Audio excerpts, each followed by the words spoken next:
大家好，我是健康管理师李晓。农历的5月就要到了，古人把这个月叫做毒5月，并且呢，其中有9天被称为是9毒日，就是5月的初5、初6、初7、15、16、17、25、26、27这9天。这是为什么呢？今天我们就来说说5月到底有多毒。在5月呢，我们最大的感受就是天气会暴热起来，才真正的进入了炎热的夏季。古人称之为是天地交泰，就是一个正式从寒凉进入到温热的季节。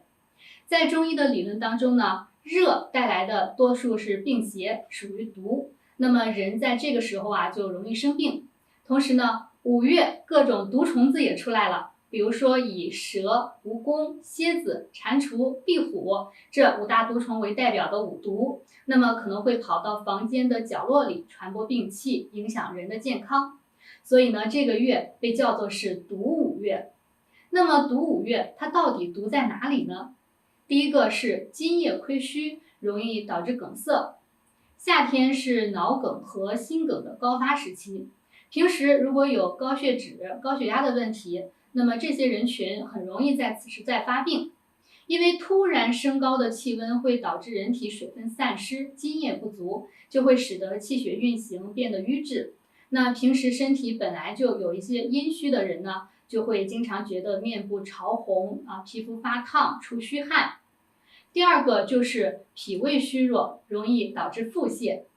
在夏天呢，人体的气血会运行在我们的体表，其实在内里，特别是脾胃是比较虚弱的，也比较虚寒的。这是身体的一种自我保护机制，是为了应对夏天的高温。但是呢，同时这个时候也使得脾胃会变得非常虚弱，经常会有腹泻和消化不良的问题。特别是在现在呢，冷饮冰水很多，就非常容易消耗身体的阳气。第3是肠中积热，容易导致便秘。那有一位朋友呢，他每年一到了农历的5月就会开始便秘，到了秋冬天气转凉之后就好了。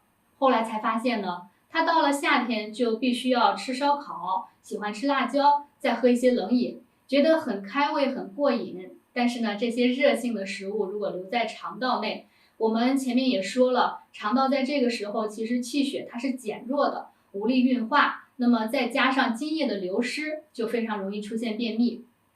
第4呢是房事不洁，易耗伤肾精。在毒5月呢，人体的能量消耗是非常大的，新陈代谢的速度也加快了。如果再加上不知节制的夫妻生活，那么对于气血的消耗就会更大。当然了，这并不是说在这1个月当中我们都要完全禁止夫妻生活，而是说呢，我们要懂得节制，至少在最毒的那9天9毒日一定要清心寡欲。所以呢，古人还有在毒5月出嫁的女儿要回娘家的习俗，其实这就是为了把人家夫妻分开。相应的呢，从古代也流传下来很多的5月里的一些习俗，就是为了应对毒5月，保护健康的。比如说喝雄黄酒，雄黄具有解毒杀虫的作用；插艾叶，艾叶呢有祛湿止痒的作用，它的味道还可以驱散虫蚊。木兰汤就是用佩兰煮水洗澡，佩兰可以芳香化湿，行脾开胃，发表解暑。还要给小孩子带上装了香料的小香囊。那么这些呢，都是古人在应对毒5月方面的一些方法。那么对于我们现代人来说呢，已经不可能会出现这种小虫子在屋里面乱跑的这些情况了。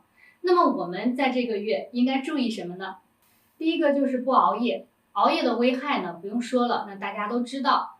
如果你现在在熬夜之后发现自己要有2、3天都恢复不过来，那么就说明已经熬伤了身体了。第二个是要避免在晚上做一些大汗淋漓的运动。夏天很多人会选择夜跑，因为白天太热了，那晚上呢跑出很多汗，但其实这也是一种非常伤津液的行为，也很耗伤肾阴。所以呢，我们还是可以早起一会儿，在太阳刚刚出来的时候，天气还不太热的时候去外面跑步。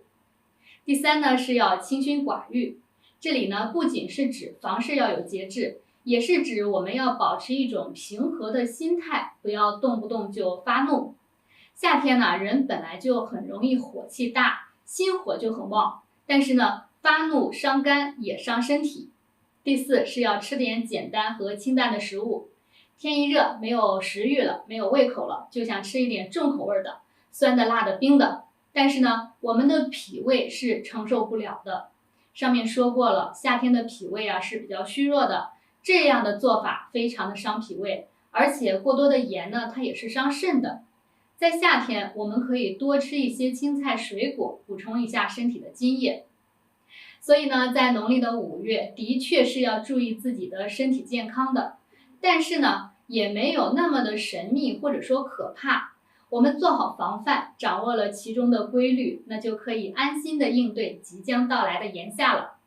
好了，今天的内容就到这里。喜欢我的视频，欢迎点赞和关注，有问题也可以留言给我。谢谢大家。